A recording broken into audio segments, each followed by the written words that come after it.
안녕하십니까. 아메리츠 파이낸셜 수석 부사장 이용돈입니다. 미국 경제 읽어주는 남자 경제남 4월 27일 순서 시작합니다.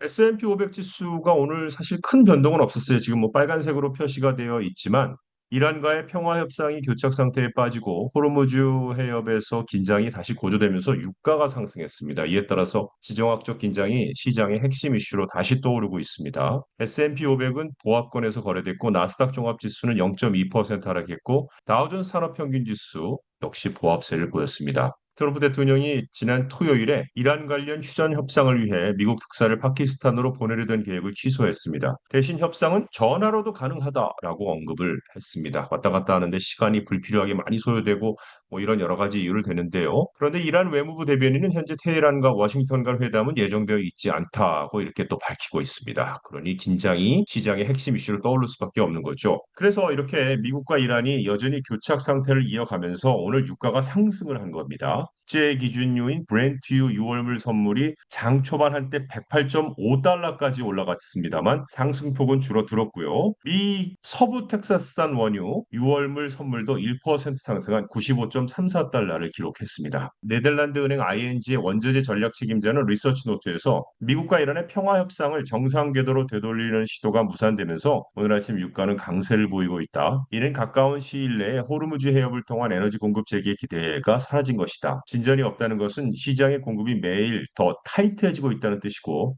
그에 따라 유가는 더 높은 수준으로 재조정될 필요가 있다라고 노트에 적었습니다.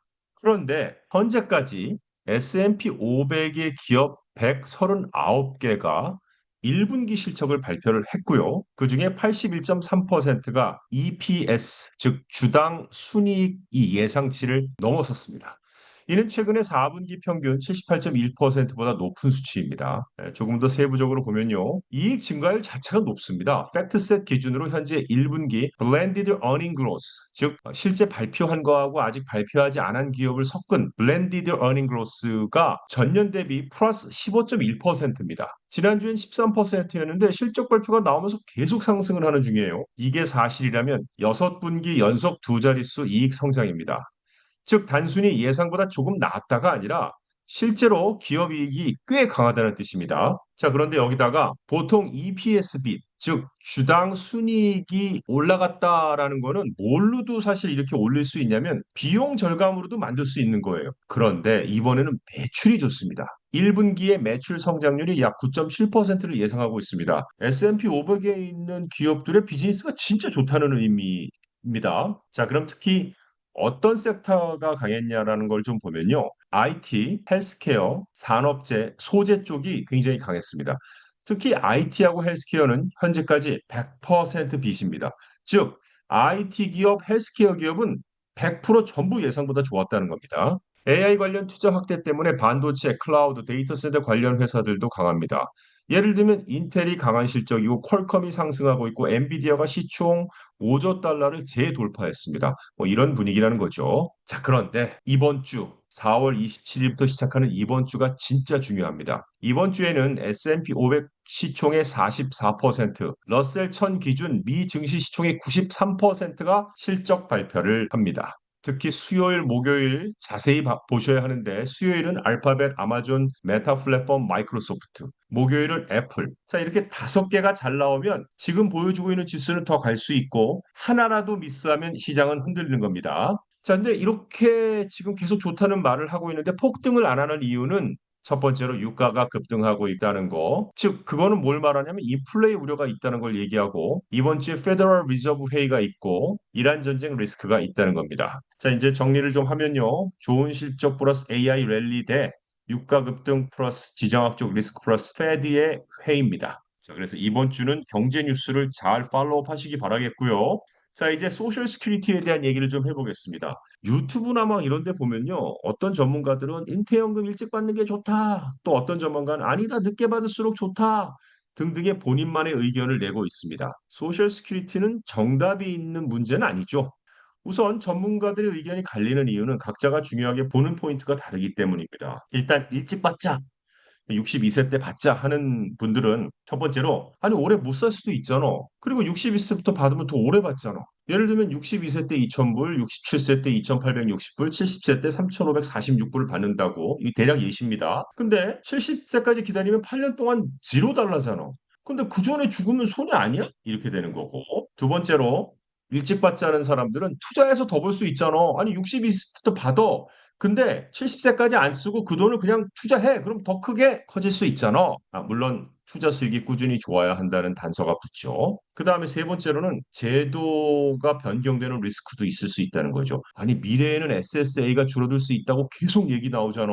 현재 소셜 시큐리티 어드미니스트레이션 기금이 2034년에 문제가 생긴다라고 계속 나오고 있죠. 그러니까 혜택 삭감될 가능성이 커. 받을 수 있을 때 땡기자. 받자 이런 얘기입니다. 그다음에 현금 흐름을 확보해서 은퇴 초반에 여행, 건강, 활동성 이때 즉 은퇴한 나이 60은 넘었으면 그중 젊을 때 쓰자 이런 얘기고 이제 일찍 받자는 사람들은 이런 얘기입니다.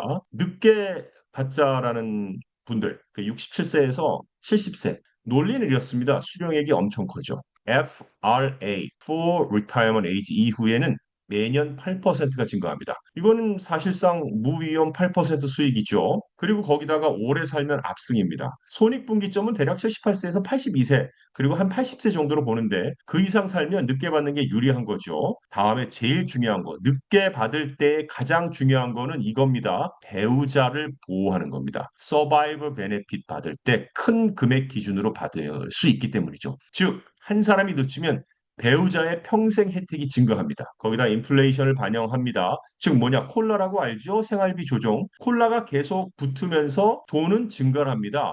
그런데 작은 베이스에서 증가하는 거하고 큰 베이스에서 증가하는 거하고의 차이는 더 이상 설명이 필요 없겠죠. 2,000불의 3%는 60이고 3,500불의 3%는 105입니다. 시간 갈수록 차이가 커집니다. 자, 그래서 실제 재무설계사들이 보는 기준, 가족력이 짧으면 좀 빨리 받고 장수 집안이면 좀 늦게 받고 일 계속하면은 62세 조기 수령은 불리할 수 있습니다. 왜냐하면 Retirement Earning Test 때문에 Retirement Earning Test 잠시 후에 제가 자세히 말씀드릴게요. 그리고 다른 자산이 있냐? 401k, IRA, 부동산, 현금 많으면 늦춰야 되고 없으면 빨리 받아야 되고 또한 여기에는 세금 문제도 붙습니다. 자, 어쨌든 아직 활동적이고 계속 일할 가능성이 있고 건강에 큰 문제 없고 투자 경제 관심 많고 배우자 고려 필요 가능성이 있고 이런 것들이 포함이 돼서 결정을 해야 된다는 겁니다. 자, 그런데 오늘 이런 기사를 봤어요. Social Security benefits can be reduced for some retirees who work.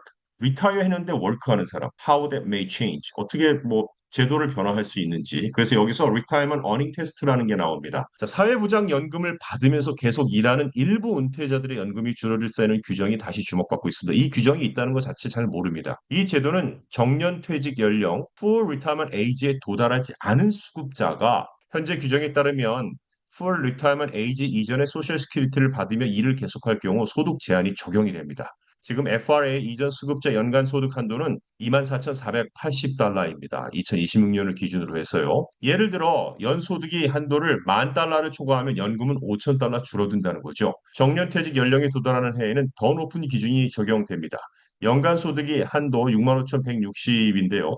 초과 시에 3달러당 1달러를 삭감합니다. 자, 다만 정년 퇴직 연령에 도달하면 이 규정은 더 이상 적용되지 않습니다. 이것은 세금과는 또 다른 문제인 것이에요. 그런데 중요한 점은 삭감된 금액이 완전히 사라지는 것은 아닙니다. 정년 퇴직 연령에 도달하면 이전에 보류되거나 떼어냈던 금액을 반영해서 소셜 시큐리티 어드미니스트레이션이 다시 연금을 계산합니다. 자, 그런데 지금 왜 이게 폐지 논의가 있냐면 근로 의욕을 저해한다는 거죠. 일부 공화당 의원들은 이 규정이 근로 의욕을 떨어뜨린다면 폐지를 추진하고 있는 거고요. 이들은 뭘 발의했냐면 Senior Citizens Freedom to Work Act를 발의했습니다. 이것은 Retirement Earning Test를 폐지하자는 내용을 담고 있습니다. 폐지 찬성 쪽은 1935년에 만들어진 대공황 시대 규정을 아직도 하고 있느냐? 그리고 일부 전문가들은 많은 사람들이 이 제도를 세금처럼 오해해서 근로를 줄이는 문제가 있다라고 얘기하고 있습니다.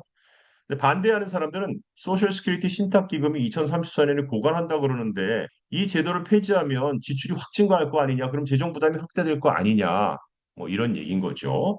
자, 어쨌든 전문가들은 이렇게 조언합니다. 삭감된 금액은 나중에 일부 회복된다. 많은 사람들이 이를 모르고 일 자체를 줄이는 경우가 있는데 본인의 근로 계획과 수령 시점을 함께 잘 고려하자. 자, 이번 주 너무 중요한데 지금 뭐 너무 많아요, 뭐가. 그래서 다 말씀드리지는 않겠고요. 수요일하고 목요일이 중요합니다. 앞서 말씀드렸듯이 빅테크가 발표를 하죠. 애플, 아마존, 마이크로소프트, 구글, 메타. 그리고 페드의 금리 결정과 관련된 회의가 있습니다.